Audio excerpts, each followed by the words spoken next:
no sé qué decir, y no es porque no sienta nada, sino porque siento más de lo que soy, esperando. Hola, muy buenas tardes. Buscando las palabras más perfectas. Hola, muy buenas tardes. Tengan todos y cada uno de ustedes. Sean bienvenidos a este subprograma de los martes, Juventud al Mando, con su amigo, compañero, hermano en Cristo, Juanito, a través de Radio Vida Nueva. El día de hoy vamos a responder unas dudas o algunas preguntitas que tiene la gente que apenas se va comenzando en esto. Pues aquí vamos a resolverle con lo que Dios nos dé, ¿verdad? Entonces vamos a comenzar así de lleno, rapidito, porque sé que no traen datos, así que no me van a poner pretexto para no quedarse en el programa, ¿ok? La duda número 1 que tenemos aquí, esta preguntita, ¿por qué Dios no mató al diablo? O sea, ¿por qué hasta el día de hoy nosotros tenemos que estar peleando con el diablo, ¿verdad? Con Lucifer, con Satanás, Belcebú y todas estas cosas. Hermanos, tenemos que entender que el diablo no siempre fue diablo, alguna vez fue ángel de luz allá en el cielo. Y al igual que a nosotros, al diablo a Lucifer se le dio esta oportunidad de elegir eso de que si quieres adorar a Dios, y algunos ángeles lo siguieron y fue desechado y ahora vaga por la tierra. ¿Y por qué Dios, si nosotros no lo revelamos a diario, nos enojamos con Él, por qué no nos mata? Porque también nos da esa oportunidad, esa capacidad al ser humano de elegir. Así que Dios es toda misericordia y te deja ir por el camino que tú quieras. Si tú te quieres ir derechito al infierno, Él te lo permite. Él no se va a interponer en eso, pero Él quiere que todos se salven, que todos procedan a la salvación. Así que es una pregunta que me la hizo un muchacho muy joven. Y bueno, aquí está. La segunda duda del día de hoy dice, ¿cómo se puede interpretar Mateo 11:12?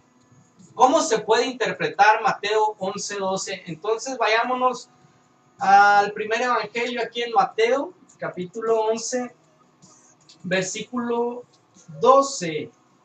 Ok, Mateo 11:12 dice lo siguiente: desde los días de Juan el Bautista hasta ahora, el reino de los cielos sufre violencia y los violentos lo arrebatan. Miren, para alguien que piensa finito, la violencia se le puede parecer algo como golpear a alguien o gritar o ofender, pero la violencia en Cristo, hermanos, significa hombres de oración, hombres de ayuno, hombres y mujeres que tienen ministerios de alabanza, personas que se levantan en la madrugada a orar. Esos son los violentos, los que dicen presente, los que se meten en las cosas de Dios, los que leen la palabra, los que dicen presente en las congregaciones, los que buscan más de Dios. Esos son los violentos, esos son los que arrebatan el reino de los cielos. Los que vienen a predicar aquí en Radio Vida Nueva también, ¿cómo no? Así que esos son los violentos. No crean que es violencia doméstica o algo así, no. Los violentos arrebatan el reino de los cielos. Esos que están de parte de Dios y van a todas con Él. Esos son los violentos, hermano. Así se puede interpretar este versículo. La duda número 3 que tenemos en esta tarde, mi querida audiencia: ¿quién escribió la Biblia? Para responder esta pregunta, pues nos tenemos que remontar a muchos años atrás. La Biblia se escribió en un transcurso de 1600 años más o menos, por alrededor de 40 autores. No se sabe la autoría más en el Antiguo Testamento, ¿verdad? Podemos decir que alrededor de 14 cartas fueron escritas por Pablo. Los evangelios de Mateo, pues fue escrita por Mateo. Marcos, pues fue el autor del Evangelio de Marcos, y así el Apocalipsis, pues se lo atribuimos a Juan. Los Salmos fueron escritos en su mayoría por David, y así, mis queridos hermanos. Fueron alrededor de 40 autores inspirados por Dios para escribir la santa y bendita palabra que tenemos hoy en día. Ok, así que vamos a pasar a la siguiente duda que tiene la gente, la audiencia. ¿Por qué murió Jesús crucificado?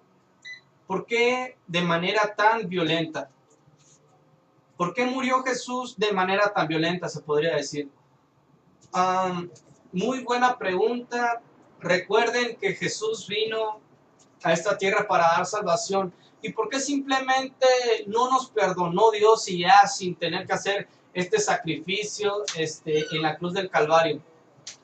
El Verbo se hizo carne para sufrir nuestras dolencias, para sufrir nuestros dolores, para sentir nuestras tentaciones. Dios todo lo sabe, pero tuvo que hacerse hombre para sentir todo esto que los humanos sentimos. No es lo mismo ser un espíritu a ser una persona de carne y hueso. ¿Ok? Ahí dice en Juan 1:1, en el principio era el Verbo, y el Verbo era con Dios, y el Verbo era Dios. Y ahí fue cuando el Verbo se hizo carne y vino a darnos salvación. Y acuérdense que sin sacrificio no hay perdón, de ninguna manera. La número 5, la duda número 5 de esta tarde, son 10 hermanos, no se me desesperen. ¿Cómo puedo reparar mi matrimonio? Buena pregunta, muy buena preguntita. ¿Cómo puedo reparar mi matrimonio? Y miren a quién le están haciendo esta pregunta. La única manera factible de reparar tu matrimonio, hermano, es que Jesús esté en medio, que Dios esté en medio. Jesús es el que te dice, Juanito, le estás hablando muy mal a tu esposa, hay que hablarle con más respeto. Y él, el que le dice a mi mujer, le dice, trata bien a Juanito, viene cansado, etcétera, etcétera. Y que Dios esté en medio es la única manera más factible, ¿verdad?, de reparar tu matrimonio. Aquí tenemos una cita bíblica en Segunda de Pedro, capítulo 3. Dice deberes conyugales. No lo voy a leer, pero se las dejo ahí de tarea. Segunda de Pedro, capítulo 3. Pueden leerlo ustedes en casita, los que tienen Biblia. Los que no, marquen los números aquí en cabina y posiblemente podamos conseguirle un amén. No nomás de palabritas, hay que actuar, porque la fe sin obras es fe muerta. ¿Ok? 633-135-2288 por los que no lo saben. La duda número 6 de esta tarde. ¿Cómo era el rostro de Jesús? Qué buena pregunta, porque las películas de hoy en día, la que salió esta en 2014, o la de Pasión de Cristo, etcétera, etcétera, te pintan un Jesús alto, con ojos hermosos, con cabellera larga. Pero el rostro de Jesús, pues, si hubiera sido algo muy importante, estuviera escrito en los evangelios, él vino a lo que vino, ¿verdad? En Isaías 53, recuerdo este pasaje, porque es el capítulo prohibido de los judíos. Dice en Isaías 53:2, subirá cual renuevo delante de él, y como raíz de tierra seca, no hay parecer en él, ni hermosura le veremos, mas inatractivo para que le deseemos. Le deseemos, ¿por qué? Por el regalo que vino a darnos, esa salvación, esa paz, la paz que él nos dejó, ¿verdad? Nos dejó al Consolador, al Espíritu Santo. Y así que Jesús no era alguien hermoso, se podría decir, de parecer, de físico. Fue un hombre fuerte, lo puedo decir porque trabajó 30 años como carpintero y yo soy carpintero. Amén. Entonces, no lo digo porque yo esté fuerte, sino que ahora se utiliza maquinaria, se utiliza pulidoras, cosas para cortar, maquinaria muy avanzada, y en aquel entonces esto no existía. Así que fue muy difícil y posiblemente un hombre musculoso, pero no había parecer en él ni hermosura física, estamos hablando. Amén. Y es todo lo que podemos encontrar aquí. Vamos a la siguiente duda, mi querida audiencia. ¿Cómo puedo obtener salvación? Muy buena pregunta. De hecho, aquí tengo un folletito que dice el camino de salvación, pero no se los voy a leer. Los que quieran, pues llamen y les reparto folletitos. Amén. La única manera de obtener salvación es a través de Cristo Jesús. No hay otra manera, porque Jesús dijo, yo soy el camino, la verdad y la vida, nadie viene al Padre sino por mí. Ese es el primer paso para la salvación, aceptar a Cristo como nuestro único y suficiente Salvador. Ya después de ahí viene, ya al aceptar a Cristo, pues vamos a arrepentirnos de los pecados, vamos a buscar congregarnos, el bautismo, si no estás casado, matrimoniarte, todo eso va a venir por añadidura, pero el aceptar a Cristo como tu único suficiente Salvador es el camino a la salvación. Vamos con la siguiente, la número 8, casi terminamos. ¿Quiénes fueron Marcos y Lucas? ¿Quiénes fueron Marcos y Lucas? Ok, supongo que esta pregunta la hacen porque mucha gente está confundida, piensan que Marcos y Lucas fueron discípulos de Jesús, pero no fue así. Marcos fue discípulo de Pedro y Lucas discípulo del apóstol Pablo. Amén. Muchos están confundidos y piensan que los 4 evangelios fueron escritos por sus discípulos. Sí, el de Mateo y el de Juan, pero Marcos y Lucas fueron posteriores a Jesucristo. Amén. Lucas era un médico de Antioquía que ayudó en sus viajes a Pablo. Y Marcos escribió el segundo evangelio, el más corto de la Biblia. Amén. La duda número 9 que tenemos aquí, número 9, no número nuevo, número 9, perdón. ¿Por qué la Biblia se divide en Antiguo y Nuevo Testamento? ¿Por qué la Biblia se divide en Antiguo y Nuevo Testamento? Muy buena pregunta, hermanos. El Antiguo Testamento termina en Malaquías. Amén. No me estoy equivocando. Y comienza con Mateo. El Antiguo Testamento le llamamos escrituras hebreo-arameas. Se escribió en hebreo y en arameo.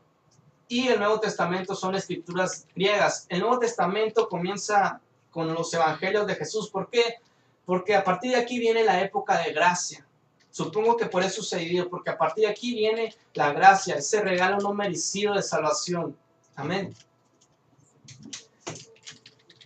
Y el Nuevo Testamento, pues la mayoría, si no es que todo, ¿verdad? Todo, que yo sepa, son escrituras griegas, mi querida audiencia. Y la última duda que tenemos por aquí, mis queridos hermanos, dice, ¿cómo puedo ser un hijo de Dios? ¿Cómo ser un hijo de Dios? Pues igualmente, ¿no? Aceptar a Jesucristo como tu único y suficiente Salvador y vivir conforme a la voluntad de Dios. Eso es muy importante, vivir conforme a la voluntad de Dios. ¿Cómo descubrir la voluntad de Dios? Pues aquí está, mis queridos hermanos, ¿qué más le puedo decir? Aquí está la voluntad de Dios. Aprendan de cómo vivir conforme a la voluntad de Dios. Y el mayor ejemplo que tenemos es nuestro Señor Jesucristo, que vino para restaurar vidas, a llevar un mensaje de salvación, de arrepentimiento, etcétera, etcétera, etcétera. El que renueva vidas, ese que me cambió la vida a mí, y en esa tarde te puede cambiar la vida a ti también. Sin nada que decir, hermanos, si tienen más dudas, pues escriban ahí en la caja de comentarios, llámenos, lo que sea. Aquí en Radio Vida Nueva no soy nada más, estamos, hay pastores, hay gente que les puede ayudar si estás pasando por momentos de aflicción, y si no, también no creas que nada más los afligidos necesitan de Cristo. Todo mundo necesita de Cristo, así que mis queridos hermanos, llámenos, contáctenos y los espero el próximo martes a partir de las 5 de la tarde aquí en los estudios de Radio Vida Nueva. No se les olvide, aquí los voy a esperar y quiero mandar un saludito ahí a mis compañeros de trabajo ahí en la carpintería. Vamos a seguir echando ganas ahí, compartiendo palabra con ellos, claro que sí. Y sin nada más que decir, pues los espero el próximo martes. Espero haber resuelto sus dudas. Amén. Podría soportar lejos de ti. No puedo resistirme, me muero por tu amor, desesperado estoy.